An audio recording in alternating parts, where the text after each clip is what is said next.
जय श्री राधे कृष्णा। हर हर महादेव। आपके अपने YouTube चैनल पर आपका स्वागत है। आज हम सावन का सोमवार की व्रत कथा सुनाएंगे। ऐसे तो सावन का पूरा महीना भगवान भोलेनाथ को समर्पित है। इस दौरान लोग व्रत करते हैं और शिव जी की पूजा करते हैं। कहते हैं कि अगर आप भगवान को पूरी श्रद्धा से याद किया जाए तो वह मनोकामना जरूर पूरी करते हैं।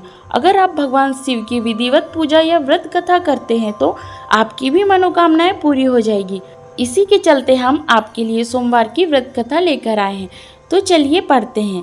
क्या है शिव जी की व्रत कथा। अमरपुर नगर में एक धनी व्यापारी था जिसका व्यापार दूर दूर तक फैला हुआ था। पूरे नगर में लोग व्यापारी का बहुत सम्मान करते थे। पैसा और सम्मान होने के बाद भी वो अंदर से बेहद दुखी रहता था। ऐसा इसलिए क्योंकि उसका पुत्र नहीं था। वो दिन रात यही सोचता रहता था कि उसके मरने के बाद उसका व्यापार कौन संभालेगा। पुत्र पाने के लिए उसने भगवान शिव का व्रत कर उनकी पूजा का संकल्प लिया। इसके लिए हर शाम व्यापारी शिव मंदिर जाता था और भगवान शिव के सामने घी का दीपक जलाता था। उस व्यापारी की भक्ति से प्रसन्न होकर माता पार्वती ने भगवान शिव से कहा, हे स्वामी, यह व्यापारी आपका सच्चा भक्त है। यह कई दिनों से आपका व्रत कर रहा है। आप इसकी मनोकामना अवश्य पूर्ण करें। इस पर शिव जी ने हंसते हुए कहा, हे पार्वती, संसार में सभी को उनके कर्मों के अनुसार ही फल मिलता है।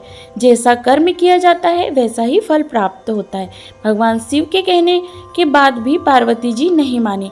उन्होंने कहा, नहीं स्वामी, आपको इसकी इच्छा पूरी करनी ही होगी। यह आपका सच्चा भक्त है। नियमित रूप से यह आपका व्रत हर सोमवार कर रहा है। भगवान शिव ने माता पार्वती की बात मान ली। उन्होंने कहा कि वह पार्वती जी के आग्रह पर व्यापारी को पुत्र प्राप्ति का वरदान देते हैं, लेकिन इसके पुत्र की आयु 16 वर्ष से ज़्यादा नहीं होगी। भगवान शिव ने व्यापारी के सपने में आकर उसे पुत्र प्राप्ति का वरदान दिया और पुत्र की अल्पायु की बात भी बताई। व्यापारी इससे खुश तो हुआ, लेकिन उसे पुत्र की अल्पायु की चिंता होने लगी। व्यापारी ने सोमवार का व्रत बंद नहीं किया। वो नियमित रूप से व्रत करता रहा। कुछ ही समय बाद उसके घर में पुत्र की किलकारी गूंजी। वो बेहद खुश हुई। इस खुशी में उसने बहुत धूमधाम से समारोह मनाया। अल्पायु के रहस्य पता होने के चलते उसे पुत्र की ज़्यादा खुशी नहीं हुई, लेकिन यह बात घर में किसी और को पता नहीं थी। व्यापारी ने विद्वान ब्राह्मणों से पुत्र का नाम रखने को कहा। उन्होंने उस पुत्र का नाम अमर रखा। अमर के 12 वर्ष के होने के बाद व्यापारी ने उसे पढ़ने के लिए वाराणसी भेजने का फैसला किया। व्यापारी ने दीपचंद को बुलाया। वो अमर के मामा थे। व्यापारी ने दीपचंद से अमर को वाराणसी छोड़ाने को कहा। अमर अपने मामा के साथ पढ़ाई के लिए वाराणसी चला गया। रास्ते में अमर और दीपचंद एक जगह आराम के लिए रुके। वो जहाँ जहाँ रुक रहे थे वहाँ वहाँ वो ब्राह्मणों को भोजन कराते थे और यज्ञ करते थे। वाराणसी तक यात्रा काफ़ी लंबी थी। इस बीच दोनों एक नगर पहुँचे। उस नगर के राजा की बेटी का विवाह हो रहा था। इसी के चलते नगरी को सजाया गया था। जो समय निश्चित किया गया था उसी समय बारात भी आ गई, लेकिन राजा की बेटी की शादी जिस वर के साथ हो रही थी वो एक आंख से काना था। ऐसे में वर का पिता इस बात को लेकर काफी परेशान था। उसे लग रहा था कि अगर राजा को यह बात पता चल जाए तो वह इस विवाह से इनकार कर देगा। इससे उसकी काफी बदनामी होगी। अमर को देखकर वर के पिता के मन में एक चाल आई। उसने सोचा कि अगर वह इस लड़के की शादी राजकुमारी से करा देगा तो उसके बेटे के बारे में किसी को पता नहीं चलेगा। जब विवाह हो जाएगा तो वह अमर को धन देकर विदा कर देगा और राजकुमारी को अपने नगर ले जाएगा। इसके लिए वर के पिता ने दीपचंद और अमर से बात की। उन्होंने लालच में आकर इस प्रस्ताव के लिए हाँ कर दिया। वर के पिता ने अमर को दूल्हे के कपड़े पहनाए और राजकुमारी चंद्रिका से उसकी शादी करा दी। राजा ने अपनी बेटी को खूब धन दिया। राजकुमारी को उसके पति के साथ विदा कर दिया गया। हालांकि अब अमर से यह सच छिपाया नहीं जा रहा था, इसलिए उसने राजकुमारी को ओढ़नी पर लिख दिया कि राजकुमारी चंद्रिका, तुम्हारा विवाह मेरे साथ हुआ है और मैं पढ़ाई के लिए वाराणसी जा रहा हूँ। तुम्हें जिसके साथ रहना पड़ेगा वह कान्हा है। जैसे ही राजकुमारी ने यह पढ़ा तो राजकुमारी ने उस काने लड़के के साथ जाने से मना कर दिया। राजकुमारी की बात सुनकर राजा ने उसे अपने महल में रख लिया। इसी बीच अमर की आयु 16 वर्ष हो गई।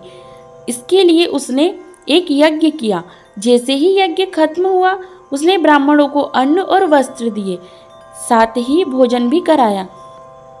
इसके बाद रात में अमर अपने कमरे में जाकर सो गया। जैसे ही शिव जी ने वरदान दिया था, अमर के शयनावस्था में ही प्राण चले गए। सुबह उसके मामा को जैसे ही पता चला तो खूब रोने पीटने लगा। भगवान शिव और माता पार्वती ने अमर के मामा के रोने की आवाज़ सुनी जो वहीं से गुजर रहे थे। पार्वती जी ने शिव जी से कहा कि मुझे इस व्यक्ति के रोने का स्वर नहीं सहन हो रहा, कृपया इसका दुख दूर करें। पार्वती जी की बात सुनकर वह उस व्यक्ति के पास गए। वहां जाकर उन्होंने देखा कि यह तो व्यापारी का बेटा है। उन्होंने पार्वती जी से कहा कि यह तो उसी व्यापारी का बेटा है जिसे मैंने 16 वर्ष की आयु का वरदान दिया था। इसकी आयु पूरी हो चुकी है। लेकिन पार्वती जी से यह विलाप देखा नहीं गया और उन्होंने शिव जी से निवेदन किया कि वह इस लड़के को जीवित करे। लड़के के माता पिता को जब इसकी मृत्यु का पता चलेगा तो वह रो रो कर अपने प्राणों का त्याग कर देंगे। व्यापारी आपका सच्चा भक्त है, वह सच्चे दिल से आपका हर सोमवार को व्रत करता है। पार्वती जी के निवेदन पर शिव जी ने उस लड़के को जीवित कर दिया। शिक्षा समाप्त कर अपने मामा के साथ नगर के लिए निकला। वापस आते समय भी दोनों उसी नगर में पहुंचे जहां अमर का राजकुमारी चंद्रिका से विवाह हुआ था। वहां पर अमर ने यज्ञ किया और जब वहां के राजा ने इस यज्ञ को होते देखा तो वह अमर को पहचान गया। नगर का राजा अमर और दीपचंद को अपने साथ ले गया। राजा ने दोनों को कुछ दिन महल में रखा, उन्हें काफी धन और वस्त्र भी दिए। इसके बाद उन्होंने राजकुमारी को अमर के साथ विदा कर दिया। राजा ने अमर और राजकुमारी के साथ कुछ सैनिक भी भेजे। जैसे ही अमर और दीपचंद राजकुमारी को लेकर नगर में पहुंचे तो दीपचंद ने उसके आने की खबर एक दूत के हाथ भिजवाई। व्यापारी अपने बेटे के जीवित होने की खबर सुनकर बेहद खुश हुआ। व्यापारी और उसकी पत्नी ने खुद को भूखा प्यासा रखकर एक कमरे में बंद किया हुआ था। उन्होंने सोचा था कि जैसे ही उन्हें उनके बेटे की मृत्यु की खबर मिलेगी वह अपने प्राण त्याग देंगे। व्यापारी ने स्वयं को एक कमरे में बंद कर रखा था। भूखे प्यासे रहकर व्यापारी और उसकी पत्नी बेटे की प्रतीक्षा कर रहे थे। व्यापारी अपनी पत्नी के साथ नगर के द्वार पहुंचे और वहां अपनी पुत्र वधू को देखकर बेहद खुश हुए।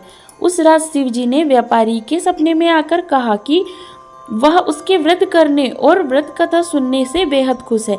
इससे प्रसन्न होकर उन्होंने व्यापारी के पुत्र को लंबी आयु प्रदान की है। इससे व्यापारी बेहद खुश हुआ। तो इसी तरह सोमवार का व्रत करने से व्यापारी के घर में खुशियां लौट आई। आशा करती हूँ कि यह कथा आपको पसंद आई होगी। वीडियो पसंद आए तो लाइक कीजिएगा, शेयर कीजिएगा और चैनल पर पहली बार आए हैं तो चैनल को सब्सक्राइब कीजिएगा। जय श्री राधे कृष्णा। धन्यवाद।